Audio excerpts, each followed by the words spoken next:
So, Jeff, let's fast forward because really for the foreseeable future, Abyss and Raven are going to be attached at the hip. But by 2006, Abyss winds up in the NWA World Heavyweight title picture for the Fight for the Right tournament. And what a ride it is, starting with the reverse battle royal. Chat me up. I mean, you see look at this here. Stage one, 18 wrestlers start outside the ring. The first 7 over the top rope continue.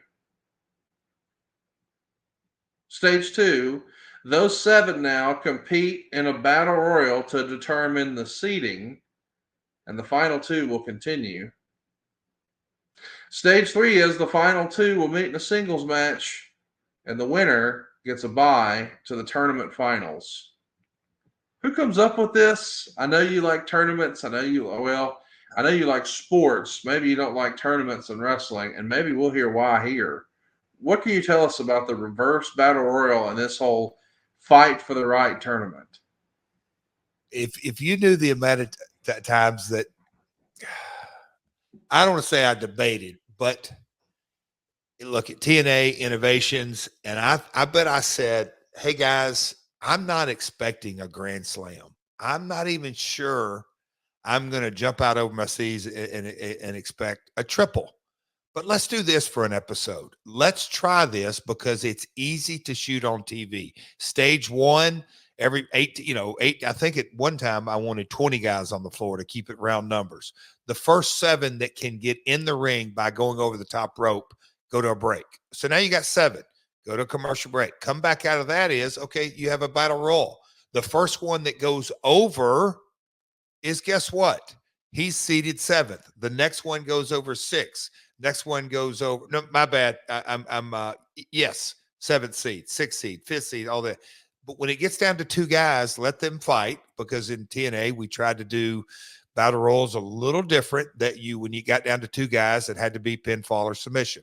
Get down to the final 2. The one that wins is the number 1 seed. Go bracket it, and then it's a simple tournament bracket, because we wanted to determine who the number 1 contender is for the world title.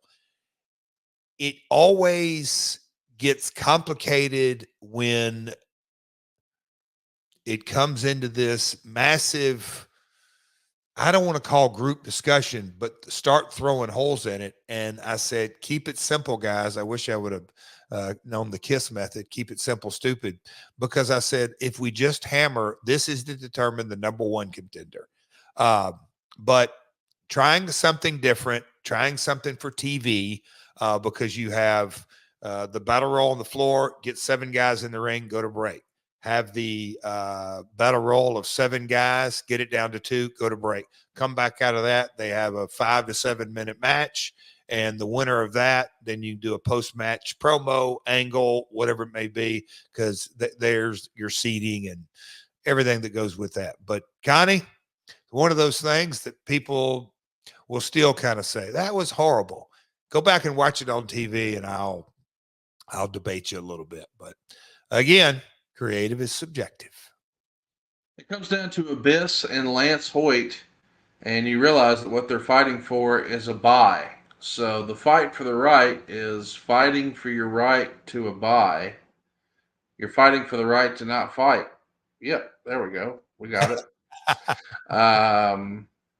Abyss gets a bye to the finals.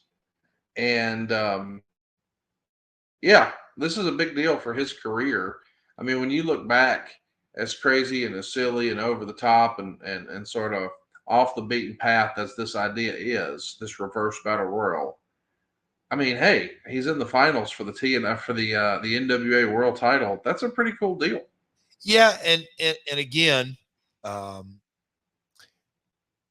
of the psychology behind it is we can have one match for a battle royal, and the winner of that is the number 1 contender.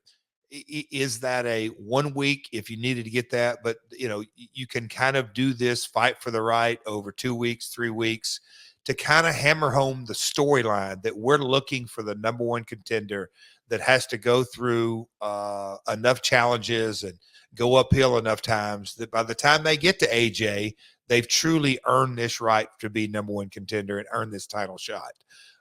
Sometimes that's lost in translation or not highlighted or not pointed out. When you put it all in a couple of paragraphs in a newsletter, it can feel much less. But we wanted to hammer home the fact that Abyss is our guy as far as the challenger to take on AJ. I just want to remind everybody, Abyss is waiting for the title shot against Sting. We've got a really cool opportunity here where Kurt Angle is going to be making his debut for TNA, and it's going to happen on prime time on Spike. And his first opponent, well, who better?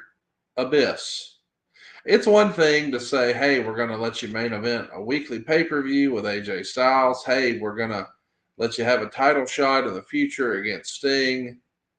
But, oh, we're going to give you Kurt Angle's first match in the company. I know that a lot of fans may not get this, but boy, this is a lot of weight and added pressure on Abyss here. And it's also a vote of confidence from the office. Who do we trust with our single biggest investment, our biggest opportunity, our moonshot? Well, let's call Abyss. That's the answer, is it not? It is. And when you look back on kind of the road we had in front of us, knowing that we were going to go with Abyss as the champion, if I remember correctly. But Kurt had come in. We announced his name. I think we had set we wanted to kind of, and it was, what a reaction that night to just announce it's real. It's real. Oh, damn, it's real.